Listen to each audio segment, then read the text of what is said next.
Primeiro dia do mês novamente e lá vem as contas pra pagar. Ainda bem que eu moro no Brasil e não tenho conta em dólar. Mas infelizmente eu comprei uma viagem de férias pra ir pra Europa. A conta em euro vai machucar meu bolso, né? Digo isso porque o real novamente desvalorizou versus o dólar. Ontem, depois do pregão, provavelmente como você deve ter visto em algum lugar, a gente teve decisão de juros aqui no Brasil, que manteve a taxa básica de juros em 10,5% ao ano, surpreendendo o total de 0 pessoas. E a gente vê várias manchetes de jornais aqui. O Copom ainda não fechou a posição para subir juros, mas deixa a porta aberta. O mercado vê maior preocupação do Banco Central com a inflação. O Banco Central endurece o discurso e cobra fiscal, mas ganha tempo antes de encarar novas altas de juros. O mais duro mostra a preocupação do Banco Central com a inflação, mas analistas não veem de altas de juros em 2024. Com isso, a XP faz uma pesquisa depois do Copom. Essa pesquisa é feita com 82 investidores institucionais e, na média, eles acham que os DIs curtos vão abrir hoje caindo e os DIs longos vão abrir subindo, juros futuros. E para minha preocupação, o real deve cair mais 0,3% na abertura. Isso é só um chute dos institucionais sobre como o mercado deve abrir, tá? A minha maior preocupação de verdade fica nisso aqui.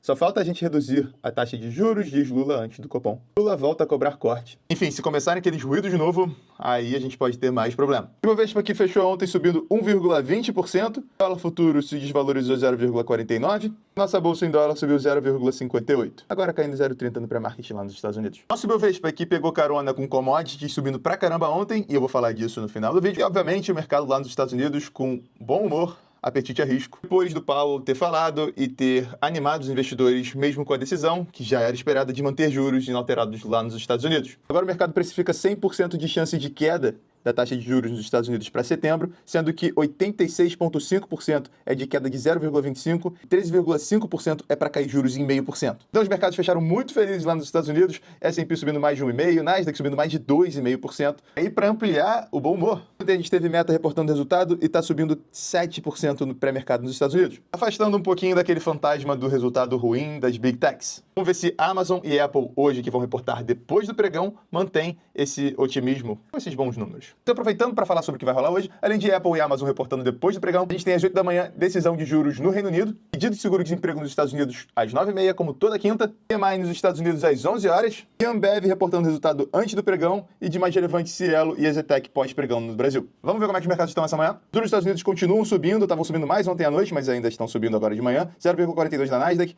0,36 para o S&P. Já na Europa, índices para baixo, à espera aqui da decisão no Reino Unido. E também porque o reporte de resultados não tem vindo tão bons assim por lá. O BMW, que reportou o resultado, cai quase 3% com fraca demanda na China e altos custos dos chineses. Falando em China, índices por lá estão caindo um pouquinho hoje. Já no Japão estão caindo pra caramba, 2,5%. Só que o iene, meus amigos... E agora até o safado do iene está se desvalorizando um pouquinho contra o dólar. Ele chegou a uns 148, mais ou menos, e agora está 150, voltando para esse patamar. Depois de uma reação ao aumento de juros que teve ontem no Japão. Essa arrefecida do iene, a gente tem o dólar index subindo 0,34 a 104 dólares. Mas o destaque mesmo fica com o petróleo. Petróleo Brent subindo 0,88 depois de ter subido mais de 4% ontem, passando a barreira dos 80 dólares e cravando aqui 81,43 por enquanto. Isso vem com o aumento das tensões no Oriente Médio, o conflito pode se ampliar no Oriente Médio, a morte de líder do Hamas amplia a crise no Oriente Médio, Israel prevê ataques do Irã após morte de líder do Hamas. Morte de líder político do Hamas agrava a tensão no Oriente Médio. Mas além disso, como eu falei ontem, teve leitura de estoque de petróleo nos Estados Unidos às 11h30 de ontem. E os números mostraram um larger than expected draw